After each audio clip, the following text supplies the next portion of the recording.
PM Ballyclockbow.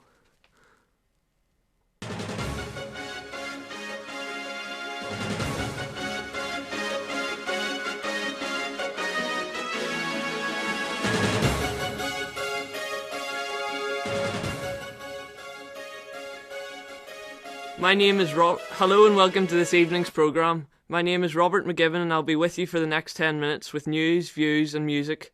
But we begin tonight's programme with the dramatic happenings of last evening. An eyewitness tells us what he saw. Well, I was just standing there, you see. The telly van was late and I was waiting for my telly. But what actually happened? Well, as I say, I was just standing there and I seen this wee man coming into Mrs. McCoubrey's garden. Like, he didn't really want to be seen, but I saw him. And did you see him clearly? Well, what you might call clearly, but I had a quick glimmer. He was moving rightly, and it was a kidnapping all right. That's just what happened. For more on how it happened, here's Gavin McCluggage, our Ballyclockbow crime correspondent. At precisely 6:42 p.m. or thereabouts last evening, the stranger was seen running from the gardens of Mrs. Edna McCoubrey, who lives at number 642 Short Road within 6 hours. The Royal Ballyclockbow Constabulary Divisional Command had set up a control station in the garden of number 646. Later the same night, the inspector in charge of the investigation made the following statement from his post in Malden's Bar. Tonight, at approximately 6:42 p.m, a most dastardly event took place in Ballyclockbow. The premises of Mrs. McCoubrey of number 642 Short Row were entered, and the kidnapping took place of one very valuable garden gnome. A description of the gnome is as follows: height 2 foot 6 inches, wearing a blue jacket, red trousers and yellow Wellington boots. The police would value the assistance of the public in this matter and would warn them to be alert, as we have reason to believe that this may be the first in a series of such kidnappings.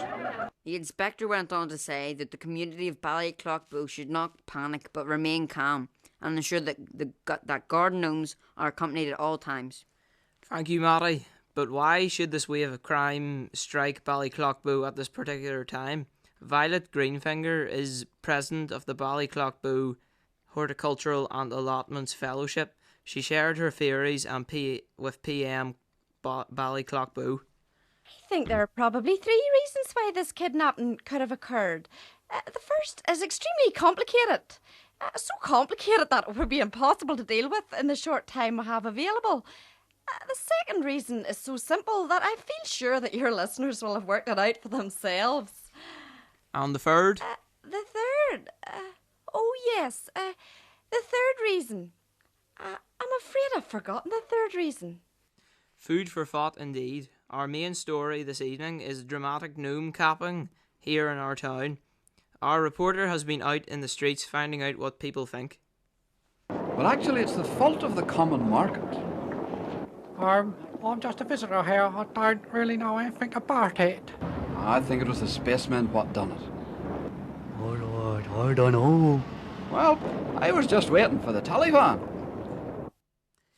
And news has just come in since we went on the air. Here's Matty Lennon with the latest update. The RBC inspector in charge of inquiries has just made the following statement.